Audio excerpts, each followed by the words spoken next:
All right, Alexander, let's see what's going on. Let's talk about what's going on with the U.S. election situation. The mainstream media, the left, the Democrats, Biden, Kamala Harris, they would like us just to forget about the whole thing and just move into a phase which they are branding. I mean, this is the propaganda programming now. They are branding it as, a time to heal type of scenario. I mean, this is pure Soviet Pravda propaganda. I mean, it's clear as day. So now it's all about a time to heal, and we're supposed to forget about the election rigging and the election theft and the ballots being dropped off at 4 a.m. in vans and trucks, and water pipes breaking, and voting just stopping across these 4 or 5 battleground states after Fox News calls Arizona. Forget about all of that stuff. Forget about the fact that a man that never left his basement for 9 months ends up getting the most votes in U.S. election history. Just forget about all of that and let's heal. Let's heal from all the division of Trump, all the orange man bad stuff. And as we're healing, Alexandria Ocasio-Cortez and I think she's New York Times, Jennifer Rubin, would like us to create Trump accountability lists so we can make sure that anyone who supported Trump is on a list. So we can make sure they never work again. They're never allowed into a supermarket. They can't open a bank account. And they're pretty much placed in an orange man bad gulag. But it's a time to heal, of course. Yes. It's a time to heal. Yes. So, Alexander, what's the latest going on? I mean, these same people who talk about a time to heal, of course, were not saying these sort of things in 2016, 2017. Instead, we had four years, if we remember, of investigations, of allegations that Donald Trump was a Russian agent, of stories about Cambridge Analytica. Remember all that? The people who were supposed to be harvesting all that data, and it was supposed to have been involved with the Russians in some way. By the way, a unknown and forgotten parenthesis, it's just slipped out, is that the British Data Commissioner looked into all of those allegations about Cambridge Analytica, and they've all been discredited. Anyway, all of that, all that drama, all the melodrama of the Donald Trump years, when, as I said, they were saying all those extraordinary things about him. They were saying, that he was a fascist and, all kinds of other things. And they were saying all these awful things about his supporters. All of that, of course, that was in 2016. Now we're in 2020, and we're supposed to forget all that too, despite the fact, and I really want to stress this, if the United States today is a bitterly divided country, it is they who have made it so. They made allegations about the president of the United States. He is still the president of the United States, by the way. They made allegations that he was a foreign agent. They pursued investigations against him. They put his supporters into prison or convicted them of various offenses, which it's now clear are not true. They're still conducting the investigation against Michael Flynn and refusing to release him, despite the fact that even the Justice Department says he should be released and all the case against him should be thrown out. They're the people who were utterly relentless over all of these 4 years, and they are still relentless, as you rightly said, about, with Ocasio-Cortez coming along with all her lists, and the New York Times coming along with all its lists, and all those allegations being made. And of course, it is not a time for healing. And in relation to the election itself, well, I'm going to say this straightforwardly. There is an election process still underway. There is counting of votes still underway. It looks as if there's going to be a recount in Arizona. It looks as if there's going to be a recount in Georgia. There is, as I said already, a very strong case about Pennsylvania. I'm not predicting any outcome, but by law, Joe Biden is not the president-elect.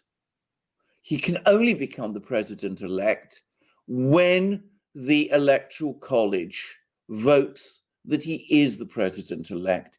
That hasn't yet happened. It's not due to happen until the 8th of December, may not happen until the 14th of December. I believe that deadline is flexible.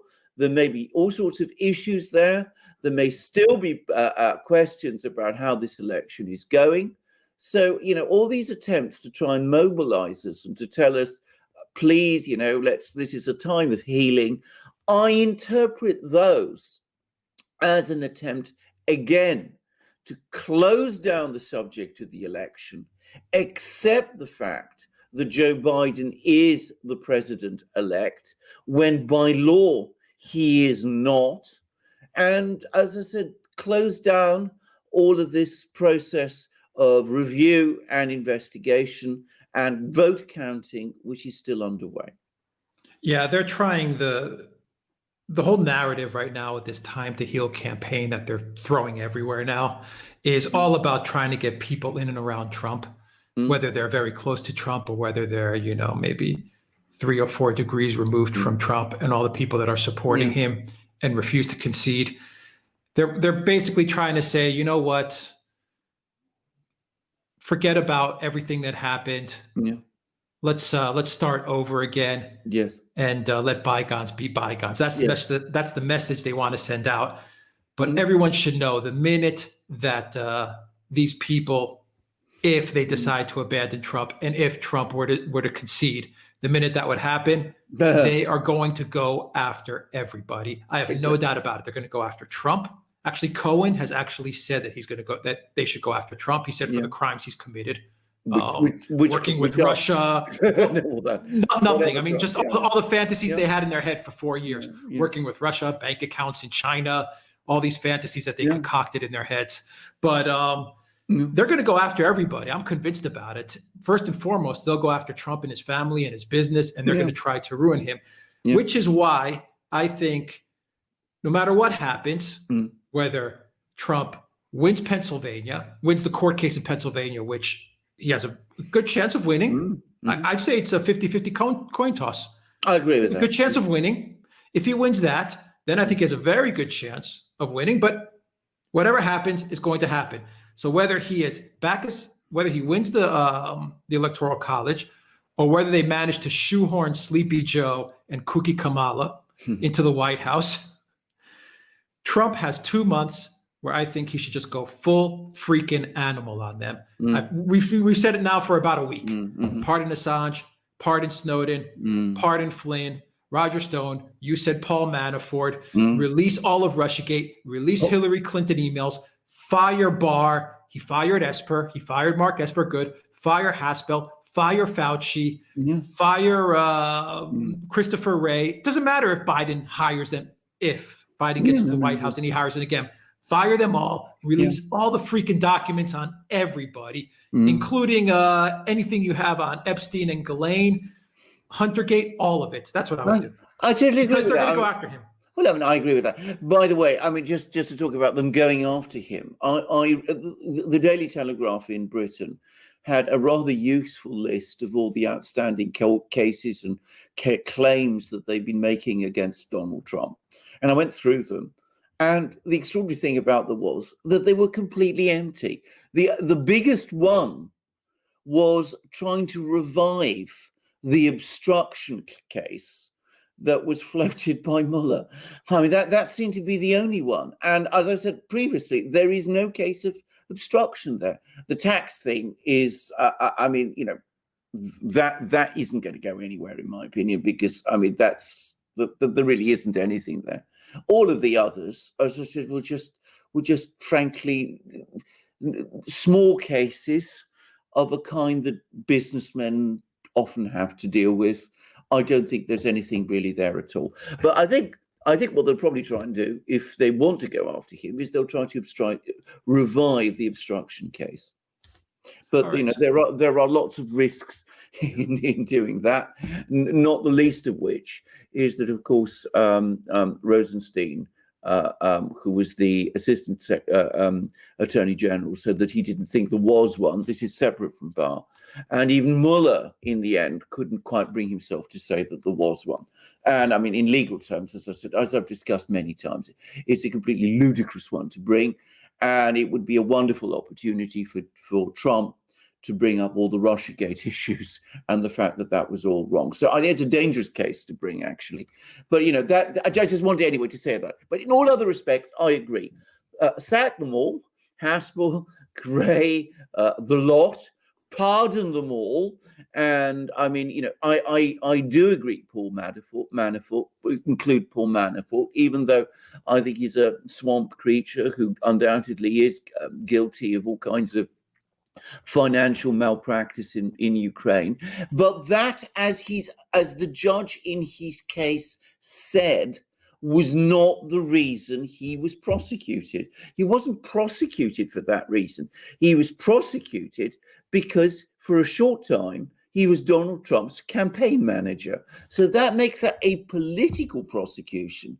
And for that reason, if no other, he should be pardoned, because political prosecutions are wrong. In Europe, under the European Convention on Human Rights, political prosecutions are illegal when they're politically founded. A court should throw them out, because it is fundamentally contrary to human rights to use the criminal law to pursue someone, to prosecute someone on a political, to suit a political purpose. So I would definitely include Paul Manafort. And of course, I would include Papadopoulos, who is, in my opinion, perhaps the greatest victim of them all in this, him and Michael Flynn. So all of them, pardon them all, because clearly Sullivan is never going to let this thing go. And he's already, by the way, contradicted what he said to the DC Court of Appeals, where he said he would deal with the case in a quick way. He's already dragging his heels about it. So pardon Flynn, pardon Manafort, pardon Papadopoulos, pardon Roger Stone. Now, Roger Stone, it now turns out, and this has been barely reported again, the reason he was arrested and charged was that Mueller and Wiseman were trying to put pressure on him to get him to confirm that he had indeed been in touch with WikiLeaks and with Trump, and importantly with the Russians. It was a desperate last attempt to prove collusion, was going after Stone. And then they found that there was actually no evidence, and they couldn't really pursue the case against Stone.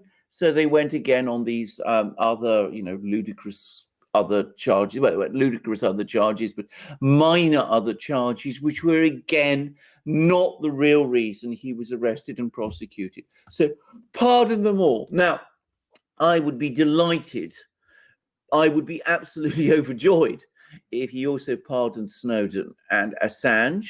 I certainly, definitely think he should. I'm afraid to say that I don't think he will. And I don't think he will simply because I don't think he agrees either with Snowden or Assange. But I think he should, and I'm not going to say more about it than that. For the rest, he should sack all of the people. He should sack Haspel, sack Ray. He's already sacked Asper. He should, I think he should sack Barr. Bring in his own people into the all of these positions, people like Rick Grenell, and use that short space of time that he still has to get all the documents, all of the documents, everything published. I mean, there would be uproar, there'd be fury and anger, there'd be protests. But isn't that better in some ways than let this whole, narrative of, we got, good times ahead, take hold. And in the meantime, as I said, we'll see what happens with all the cases. The cases are still ongoing. The recounts are happening in Arizona and Georgia. And if Georgia and Arizona change, which is entirely possible, well, then, the whole result is open again.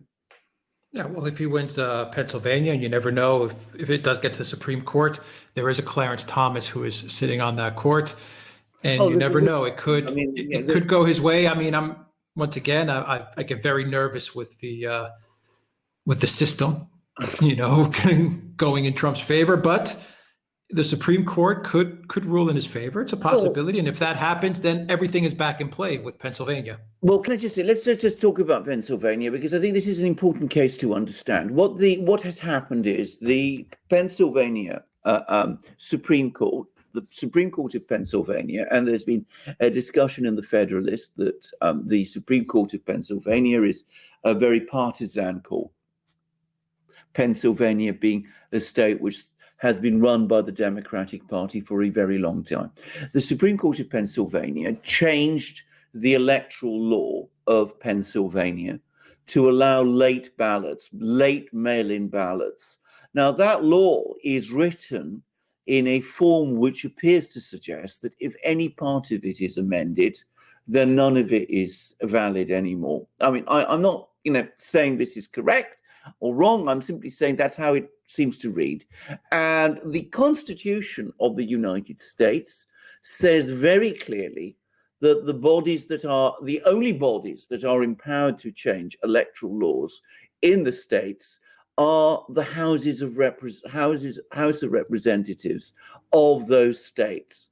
So it looks as if the Supreme Court of Pennsylvania wildly exceeded its powers and went against the federal Constitution. Now, given that that is so, and I think this is, this isn't what I'm saying is not very disputed. I mean, I think even people who are defending this decision and defending the vote count in Pennsylvania agree that there is a big legal issue here. I think that given that that is so, one doesn't really need to worry about individual justices in the Supreme Court. One doesn't need to speculate about Clarence Thomas or Gorsuch or Kavanaugh or all the rest.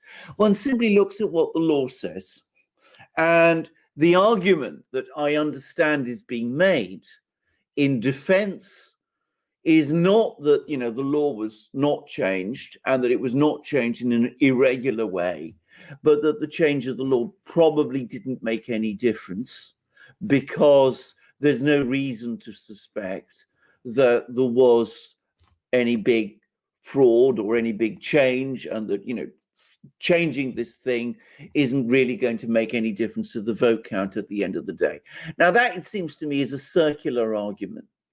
You're saying that you wait and how can you say for sure that the change in the electoral law made no difference when changing the electoral law is presumably intended to make a difference? As I say, it's a circular argument. It doesn't look to me like a convincing defense. So I would have thought that it's a fairly strong case. When I say a fairly strong case, I would put the result higher, the chances higher than 50-50. I would put them significantly higher than that. What I'm not so sure, and really this is the other side of it, I am not so sure that if the Supreme Court decides to overturn this decision and it goes back to Pennsylvania, then many of the same problems in Pennsylvania won't repeat themselves, and we'll have a different outcome at the end of this process than we would before. But we deal with one problem at a time. I would have thought that at the moment, the case before the Supreme Court about Pennsylvania is a strong one. Yeah, I would like nothing more than to see Clarence Thomas Biden. But anyway, I think that Trump is probably at his most dangerous right now, and people who are in the streets celebrating, and the Democrats and the Pelosi's and the AOC's and the Schumers, I think they haven't realized that Trump actually, I think he has a lot of leverage right now. I really do. And I say that because, right now we're seeing the swamp reconfigure itself, and they're going to, put up the defenses, and they're going to say, we're never going to let another Trump happen. And they're going to start, reconfiguring the model again. But I think Trump has an opportunity right now to create a whole new system. And what I mean by that is he could create a whole new media system. He can create a whole new big tech system. All it takes for Trump to demolish Twitter, for example, is to just go to Parler. We've already seen that Parler today was the most downloaded app on the app stores. Parler should get off of the app stores as well. They need to create a web progressive application, because the app stores are also owned by the same people that rigged the election against Trump as well. So Parler has to also take its precautions. Look at what Gab did. Parler needs to follow that model. But anyway, Trump can really be the spark that ignites this 70 million strong voter base that he has, and God knows how many people around the world. To remake the system the way they want it done, and to not have to deal with the censorship and the shadow banning and the demonetization and everything else that they do.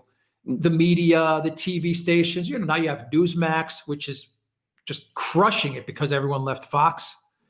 I mean, this is a big opportunity here. Absolutely. Even if Trump keeps the White House, it's a big opportunity that we have in front of us. And I don't think any of the Dems and the liberals and the oligarchs have realized it. I hope Jack Dorsey has invested his money wisely. Yeah, I agree, because to be honest, that's fundamentally that was his greatest problem in the election. And it's still his greatest problem, which is that the other side, to him, controls the information space. I mean, they have right through his presidency. They have right through his entire political career, short as it's been. I mean, the tech companies, the social media giants, the big media, they've all been utterly united against him. And I think it's turned out also that Fox was not in the end a reliable friend. I mean, it turned on him in a way that was, he must feel very angry about. So yes, I agree. I think people are very angry. I think people have seen the mask drop. I think they've seen the way Dorsey and Twitter have behaved. I think you're quite right also that it's Trump. Actually, Trump has built Twitter. I think without Trump over the last 5 years, Twitter would not be the force it is now. I mean, it's because of Trump that Twitter, which you, as you always told me, was the smallest of the tech giants. I mean, they relied on him.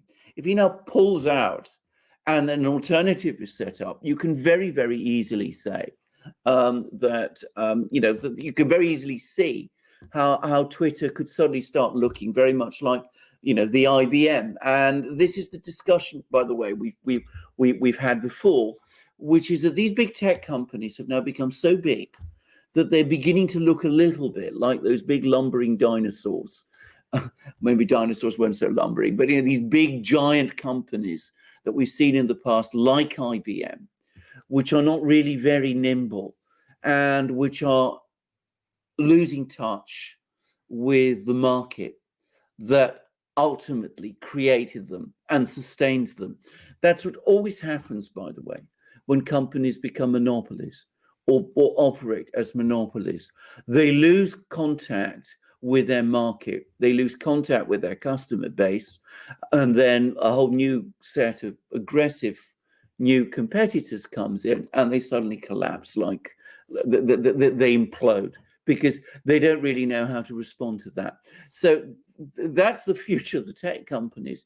It could be the future of big media also. Again, we tend to forget that before Trump, all the big media companies, all the big newspapers, all the big channels were in serious trouble. They used Trump in a way to ride back into, sort of prominence, the sort of melodrama that was created around Trump, very, very pitilessly and cruelly, in a way boosted them. But, if he takes himself out of that and starts to build something else, and he's the big player, he's the person to do it. If he gives all these other things the critical mass of his personality, then again they will start to look in great difficulty. What if he joins and starts his own TV show, for example? Yeah, I mean, look, it's the mainstream media created this unholy alliance with the big tech as well, in that, during the Trump presidency, we can't forget that before YouTube, for example, started to prop up Fox News, MSNBC, CNN, and yes, they do prop up Fox News on YouTube. It was other channels like ours that were getting the views and the recommendations. But then they created this alliance somewhere around at the end of year one of Trump's presidency, year one, year two, where they said, you know what, independent content creators, we're not going to recommend them anymore, and we're going to prop up the mainstream media. So they created this wall. They created this this system. Yes. But what Trump can do is he can pick up his ball from the pitch, from the field, because the rules are completely stacked against him. Yes. And he can go to a new field, assemble a new team, and they can start playing again. Absolutely. And that's, I think, the opportunity that we have in front of us. Once again, and I'll preface it, whether he's president or not, he can do this. And that should be what he does. Whether he's president or not, he should just pick up his stuff, go to a new field, and that's it. And just start building the system. Let the swamp reconfigure. Yeah. And Trump should lead some sort of movement, along with, of course, other people. You'll have the CEOs of Parlors and of BitChutes and of ODYSEEs and the content creators, the Tim Pools and the Officer Tatums and the Turleys and Steven Crowders and all these guys who are huge, and us who are huge, and do things the way we want. Agreed. I quite agree. I completely agree. Can I also quickly add to all of this that, of course, if we open up the media space in the way that you're saying, that will, of course, change politics in America, and it will change the business environment in America, because though it is correct that Joe Biden says, the figures say that he's won more votes than every other candidate in US history, so has Donald Trump. Donald Trump has won 71 million votes. He's won more than Barack Obama did.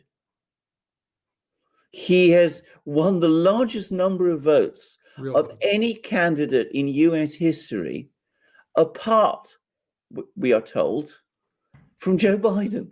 So, I mean, he's got a huge body of people out there, huge body of people who are obviously not believing what the media is telling them, not happy with the restrictions that they're facing when they go to social media and all the rest. So, and who are obviously getting their news from somewhere, from some source. So, I mean, there is this vast number, tens upon tens of millions of people. I mean, Donald Trump has increased his vote as compared to 2016 by almost 9 million. And I mean, this is a fact that I think people, need to remember. This is a massive, huge number of people. It's not as if his vote has fallen. People say, that Joe Biden didn't achieve a landslide. He didn't achieve a landslide because, despite everything, Donald Trump's vote has hugely grown. It's enormously increased. Yeah, well, look, I mean, when you compare the two camps, Trump's camp has better ideas. They're more energized. Yeah. The people are real. Biden's people are not real. They're not energized. When I mean they're not real, I mean a lot of these people are not real. I mean they're coming out of the grave to vote. and I'm not exaggerating. No, there have already been some reported cases that say that, apparently. A lot, including boxer Joe Frazier. Oh wow!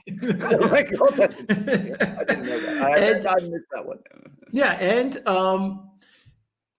if you're looking in the media space, who was a Republican, I seem to remember. But yes, anyway, interesting. sorry, but Well, maybe in anyway, the afterlife he changed he's his mind. converted. Yes, he's discovered his his Biden self.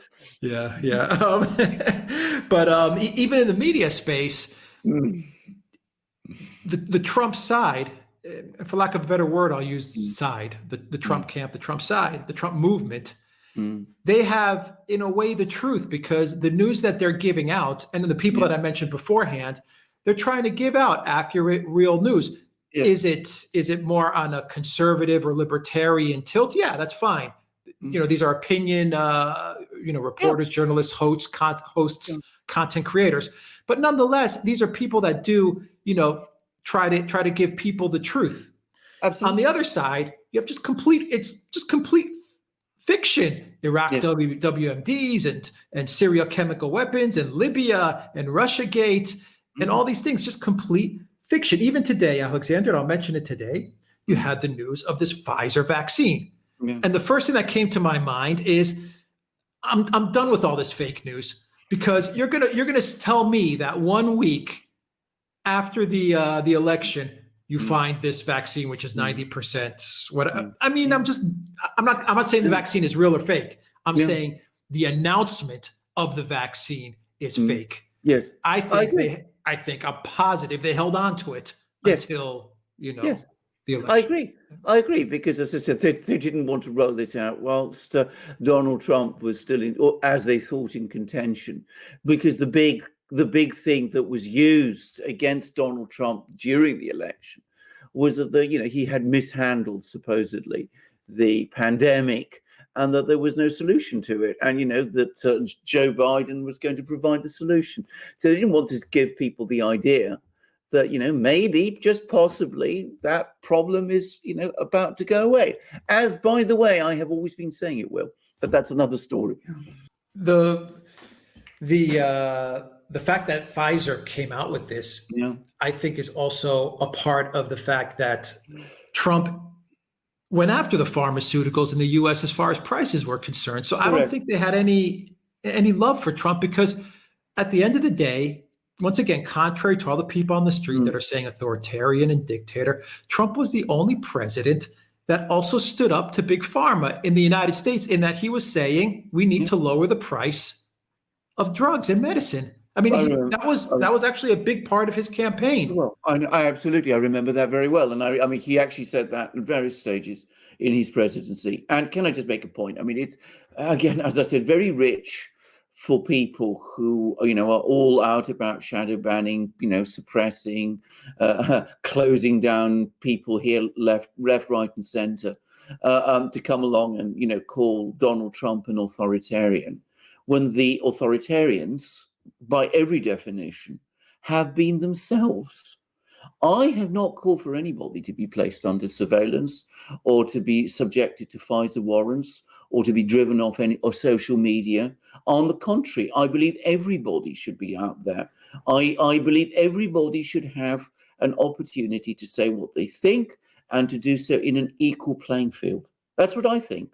And, that, it seems to me, is not what the other side, if I can put it like that, have been doing. They have been the people who are, have been behaving in an authoritarian way. So, I don't like this nonsense about Donald Trump being an authoritarian. I don't believe 71 million Americans believe he's an authoritarian. And I don't believe 71 million Americans would have voted for him if they thought he was one. I think that the United States is a country deeply attached to its democratic traditions. And I think those 71 million people who voted for Donald Trump did so for completely, valid reasons, because they saw him as an opponent of a system which has gained power in Washington, and which has become inimical in many ways to the traditions of the United States. Mm-hmm. All right, we'll leave it there, and we're going to be watching Pennsylvania, of course. I think that is the big key to all of this turning around in Arizona. Pennsylvania, Still have votes. Pennsylvania is the key, and Arizona is, because of course 2%. it's where it exactly. Well, but your point about Arizona is where it all started, in a sense. I mean, if Arizona, it turns out, ended up voting for Trump instead of Biden, then all those media companies which called it for Biden so early, well, they will have, or rather they should have, lots of explaining to do.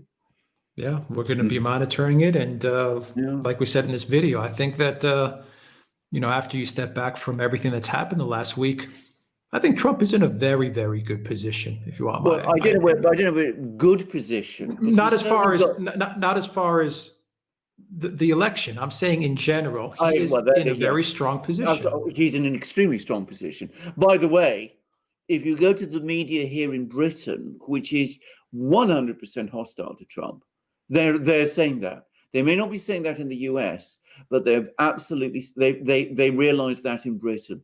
The British, who had been led to expect a Biden landslide accompanied by a blue wave, are in shock. Yeah. And by the way, the other people who sense this, and I get to say this, are the AOC left in the Democratic Party. They are furious. And the other thing to bear in mind is that the Democratic Party is cracking.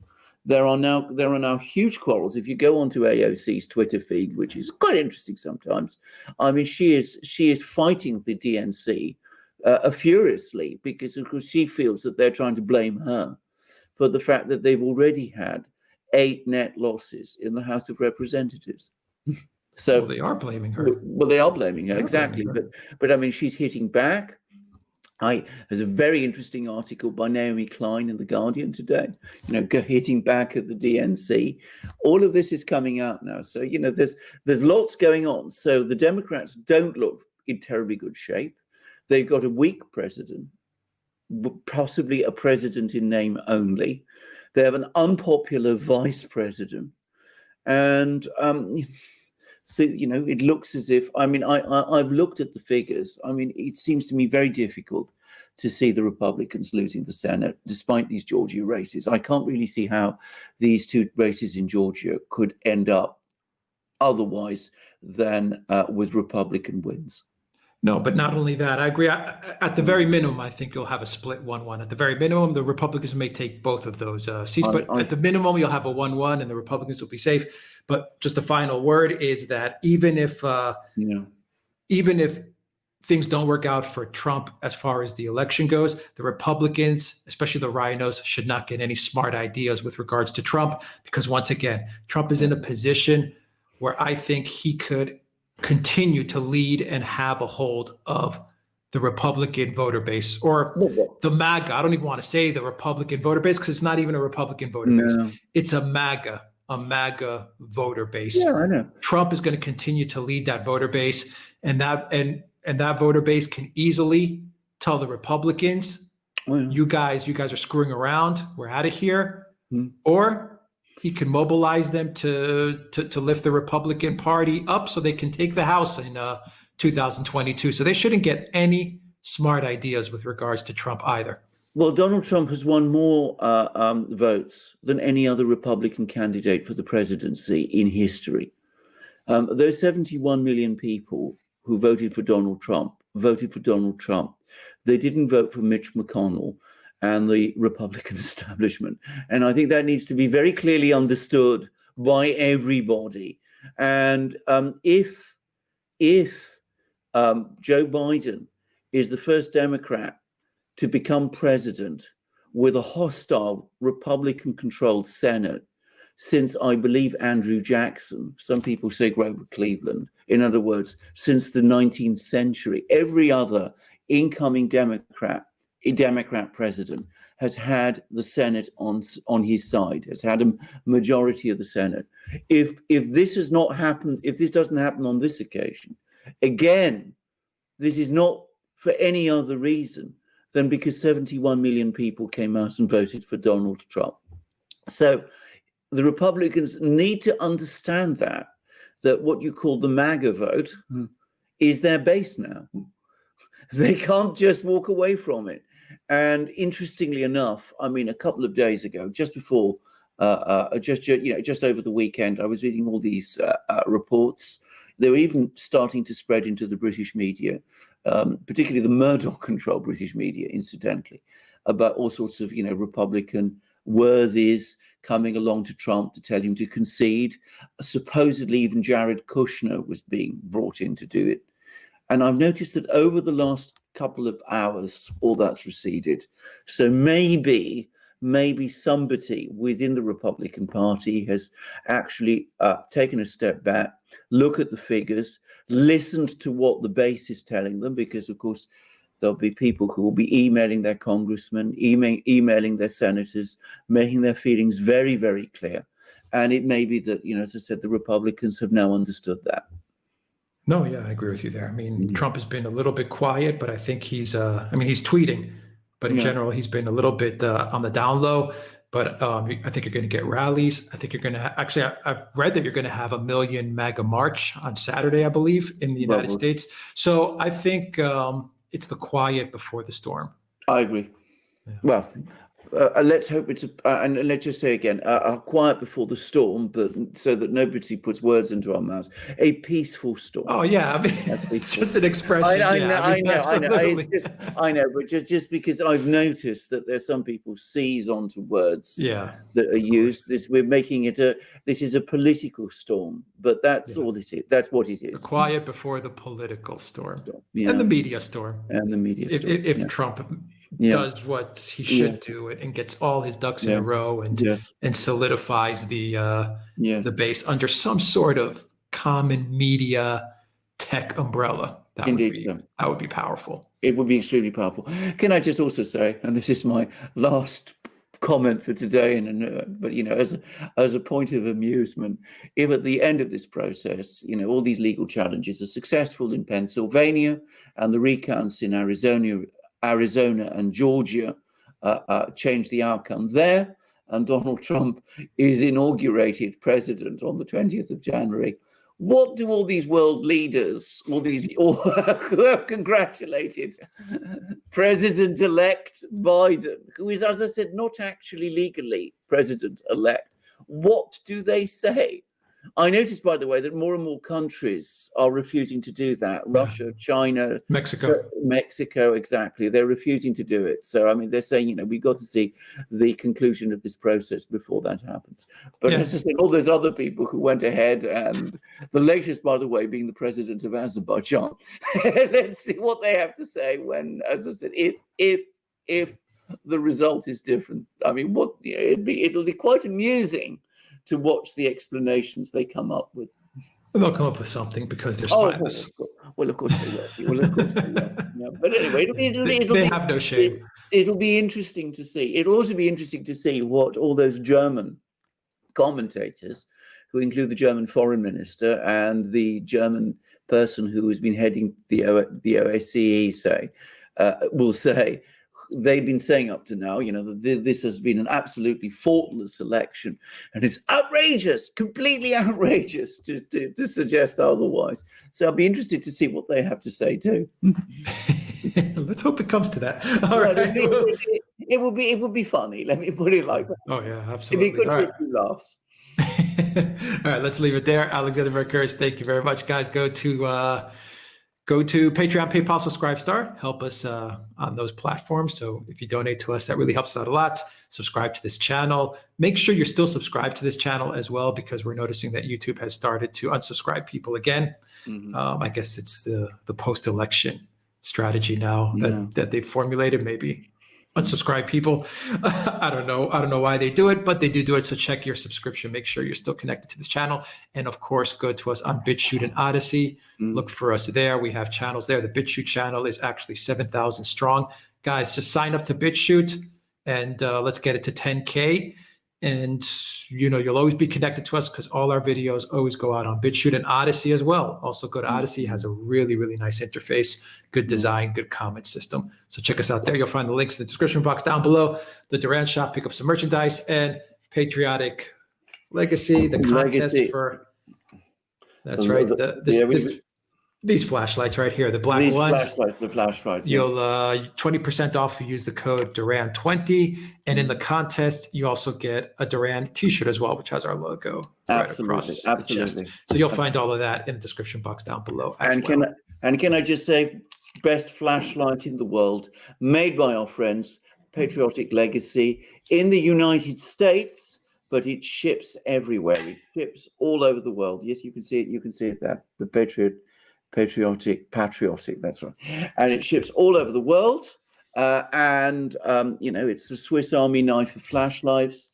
It's absolutely beautifully made, and it's incredibly strong, and it gives you tremendous confidence when you have it. And if you come to our channel, also to our shop, you find all the great products that we have there.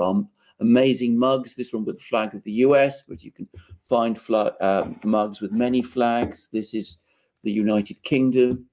This is Greece. And you also have our amazing shirts, long sleeve, short sleeved, polo neck. We have hoodies, we have hats, we have lots of great things in our shop, and you support our channel by coming to it. So do all the things that Alex said. Get yourself a Patriot Beacon 3 and come to our shop and come to our next broadcast. All right, you'll find all the links in the description box down below. Alexander Mercurs, thank you very much. Take care, everybody.